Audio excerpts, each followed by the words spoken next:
Okay mga idol, nata diri mga silingan mga idol. Kani siya mga idol, kani siya nga laas mga idol. Nawagtang na ni siya mga idol. Nawagtang na ni siya mga idol, dason nakita niya. Dason niyang gimpasulda, nawagtang na pod.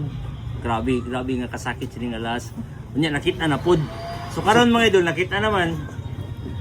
Ayaw na niyang ipakawala. Gusto niya niyang ipatimbang mga idol para di na mawaan na pod balik. So aton timbang mga idol kung pila ang iyang abuton na ni mga idol. Actually mga idol 14 karat ni siya mga idol. Ug kani naman pod mga idol napod siya yung mga lain mga idol. Na si 18 karat, kani mga idol puro ni siya 18 karat. So puro na ni siya scrap gold. So aton timbangon kung pila na yung abuton niya karon. Okay.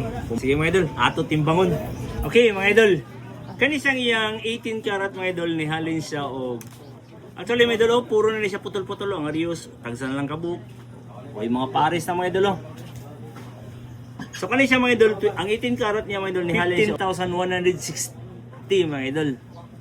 Og kani naman pod ang iyang 14 karat mga idol nga nawa na, nakita na lahat, nawa na pod, nakita na hantod nga ipatimbang na lang niya mga idol.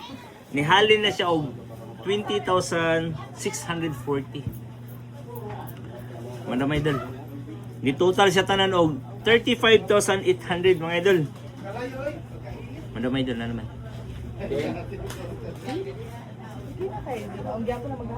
Sige, 35,800 madam. Deal? Alright mga idol.